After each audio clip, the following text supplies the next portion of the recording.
Mannerism. As the High Renaissance began to lay down, another style emerged representing the transition of the artistic ideals called Mannerism. As a reaction to the High Renaissance perfection, Mannerism featured a general relaxation of the serf simplicity and order of the High Renaissance.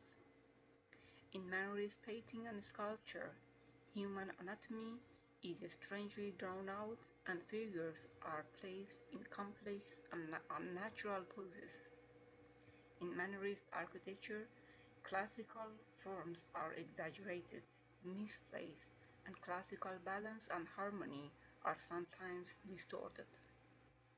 By upsetting conventions and exploring new artistic possibilities, Mannerism became an influential force, even for artists who chose to retain a more purely classical style. Michelangelo was an Italian Renaissance sculptor, painter, architect, and poet who exerted an unparalleled influence on the development of Western art. He has sometimes been named as the father of Baroque painting because of his pioneering approach. Fresco painting of the creation of Adam on the ceiling of the Sistine Chapel in Vatican are the best known of his work today. It illustrates the biblical creation narrative from the book of Genesis, in which God gives life to the first man, Adam. Apart from painting, David and the Pietà sculptures are the masterpieces of Renaissance sculptures created in marble by this Italian artist, Michelangelo. He also worked as an architect on Chapel of Medici, the Laurentian Library, the military fortification of the city of Florence, the Capitol Square in Rome, and also worked in development of St. Peter's Basilica in Vatican.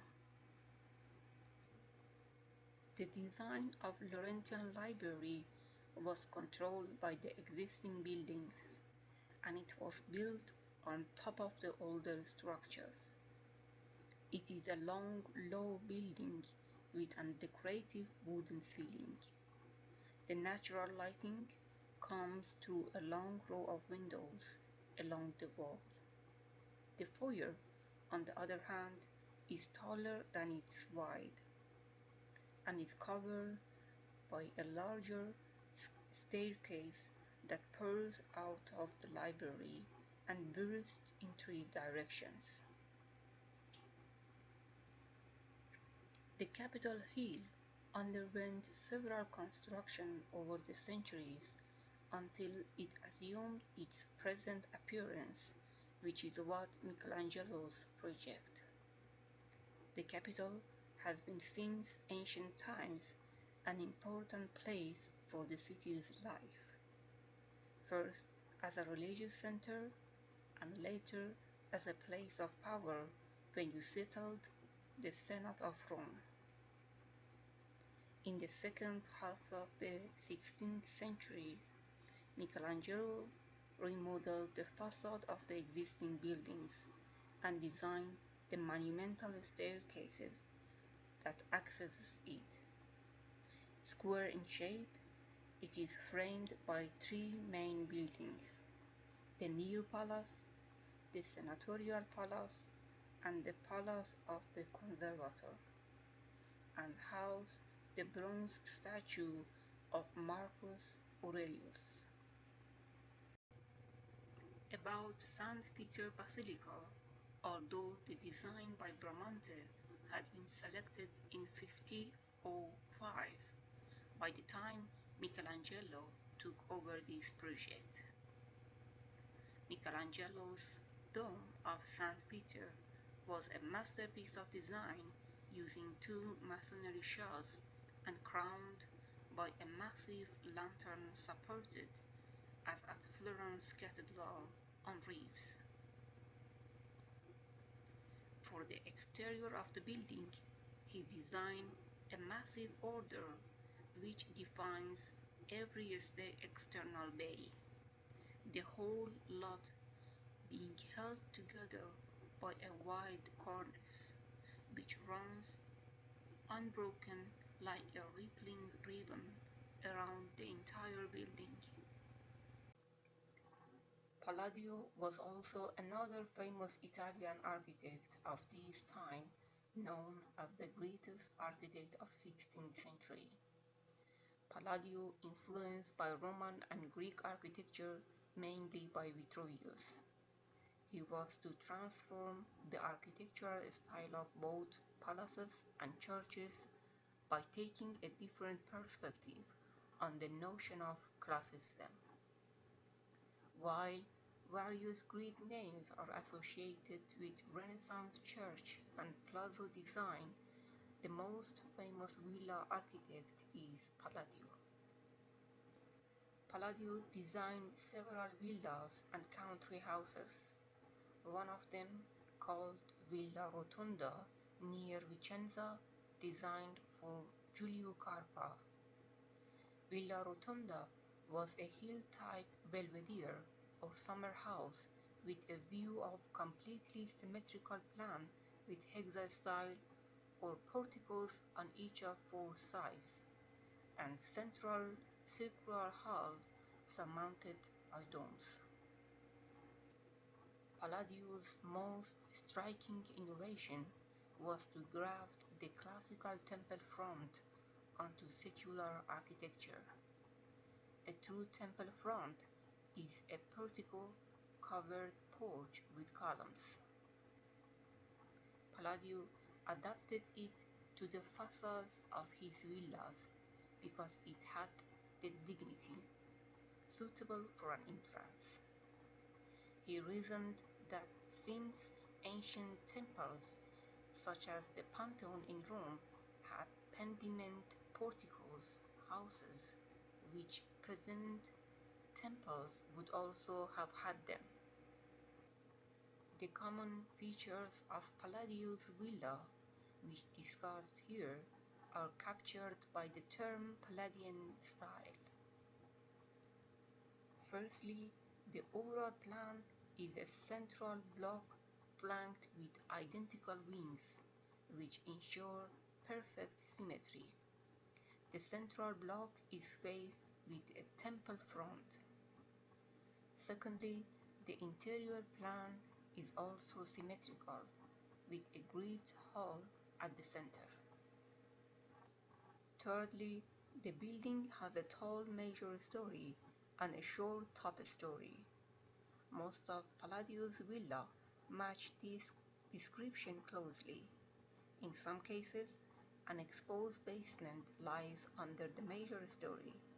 A few villas have a second major story. And fourthly, as we discussed before, Palladio grabbed the classical temple front onto secular architecture. Apart from villas, Palladio is known for popularizing the Palladian arch for his design for the exterior of the Vicenza town hall, also named as the Basilica Palladiana. The Palladian arch used in the palace were practical as well as aesthetic, as it allows more light to stream into the building than a series of ordinary arches. The Palladian arch is perhaps most familiar today in the form of Palladian window. Palladio's elevations have always a central emphasis that reflects the axial symmetry of the plan, which developed in the Plaza Valrana in Vicenza. In next parts, you will see an overview of Renaissance architecture and also its characteristics. The Renaissance architecture style originated in Florence in the early 15th century and then spread throughout Europe, replacing the medieval Gothic style by the end of the 16th century. Renaissance architecture marked a rebirth of classical culture, using many ancient Roman forms, including the column and round arch, the tunnel vault, and the dome. Renaissance architects studied the theory and practice of their Roman predecessors. They read the treatise On Architecture by Roman architect Vitruvius and examined ancient ruins in Italy, France, and Spain to develop their style. Classical antiquity and Renaissance architecture used order, a system of traditional architectural elements, as the basis for design. 5 orders were used during the Renaissance: the Tuscan, Doric, Ionic, Corinthian, and Composite. The architects of the early Renaissance used the ornate Corinthian order the most, while the simple and strong Doric was more prevalent during the High Renaissance. Renaissance architects sought to achieve beauty through proportion, as classical architects had before them. This characteristic differentiates the Renaissance style from the Gothic. Interest in proportion also led to the pictorial device of perspective, first formulated by the Florentine architect Filippo Brunelleschi. Brunelleschi was one of the pioneers of early Renaissance architecture in Italy. His most famous work is the dome of the Cathedral of Santa Maria del Fiore in Florence. Also called the Duomo, this building took 16 years to construct. Early in his career, Brunelleschi lived in Rome. The Pantheon interested him greatly, causing him to study the engineering of its dome. Brunelleschi applied what he had learned from the Pantheon to the construction of the Duomo. He made the dome self-supporting, employing machines that he invented for the project, including the world's first reverse gear. Brunelleschi also used pillars for structural support rather than ornamentation alone for the first time since the Romans.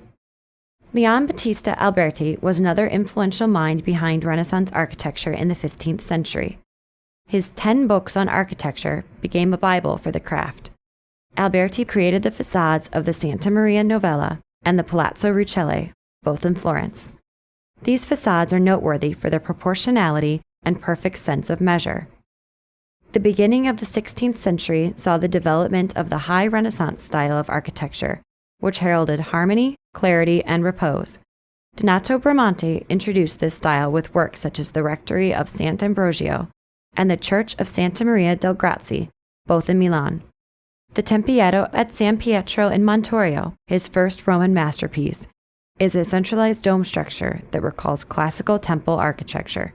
Bramante also served as the first architect of St. Peter's Basilica in Rome until his death in 1514.